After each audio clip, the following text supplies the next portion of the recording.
শুভ সকাল বন্ধুরা, good morning. কেমন আছো তোমরা সবাই? আমি মৌসুমি, আবার একটা নতুন ব্লগে তোমাদের সবাইকে স্বাগত। তো ঘুম থেকে তো উঠেই গেছি বন্ধুরা, দেখে নাও। ফ্রেশ ট্রেশ হয়ে আমি চলে এসেছি। আর আমি যখনই ভয়েস দেবো তখনই মেয়ের হ্যাচ্চো কাশি, বরের কাশি হ্যাচ্চো সব একসাথে বেরোয় আর কি। তখন ওরা পাশ থেকে মিউজিক দেয়।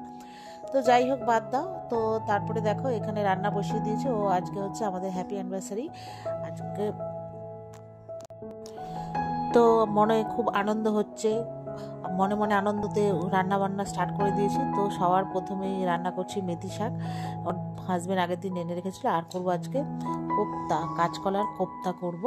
তো এই জীবনে মানে বিয়ের পরে সেরকম আমি কোনোদিনই করিনি, একবার মনে হয় করেছিলাম। আর এই এত বছর পর মানে নাই করে 10-15 বছর পর মানে আবার করছি।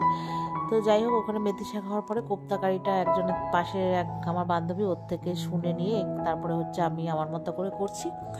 তো করলাম। আর আজকে তো মনে আনন্দ। তো বিকেলবেলা আমি আর মেয়ে একটু বেরোবো আর কি। তো তারপরে টিফিনটা খেয়ে আর ভিডিও করিনি। মার বাড়ি গেছিলাম, মার বাড়ি থেকে তারপরে এসে মেয়েকে স্কুল থেকে নিয়ে এসে তারপরে এই যে দুজনে মিলে গেছিলাম হচ্ছে তোমার কোথায় বলো তো, বেলঘুরিয়ায়। যেহেতু পরের দিন সরস্বতী পুজো সানডেতে, তো ওই জন্য আর কি। তো দেখো আজকে মার্কেটটা কত জমজমাট, কি ভালো লাগছে না? পুজো টুজো আসলে আমার তো খুবই ভালো লাগে, রাস্তাঘাট পুরো একদম জমজমাট হয়ে যায়। তো আমি আর মেয়ে হচ্ছে মিও মোড়ে গিয়ে কেক খেলাম, তারপরে প্যাটিস, তারপরে মেয়ে বার্গার খেলো। খাওয়া দাওয়া করে তারপরে কেক নিয়ে এসেছি একটা, ঠিক আছে। আর আনার পরে মেয়ে চুড়ি কিনলো, অনেক কিছু কিনেছি। তো কিনে টিনে মার বাড়ি গেছিলাম, দুজনে মিলে সবাই মিলে গল্প টল্প করে বাড়ি এসেছি।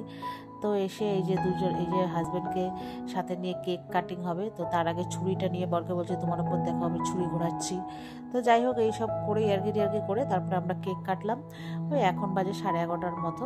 তো নাকি হ্যাঁ 11টা 11:30 হবে। কেক ঠেক কেটেছি, কাটার পরে তারপরে এই যে একটু খাইয়ে দিলাম। তারপরে খাওয়া দাওয়ার পরে এবার হচ্ছে আমরা ঠাকুরের জায়গাটা ডেকোরেশন করব।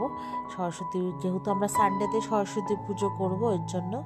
তো এই যে দেখো বর এখানে প্যান্ডেলের অর্ডার নিয়েছে, এবার প্যান্ডেল সাজানোর জন্য বসে পড়েছে। প্যান্ডেল বলতে এই যে এগুলো দিয়ে একটুখানি ডেকোরেশন করব। তো মেয়েও বলছে করো করো, প্রত্যেক বছরই বলে করো, আর করা হয়ে ওঠে না। তো এই বছর ভাবলাম না ঠিক আছে একটু করেই নিই।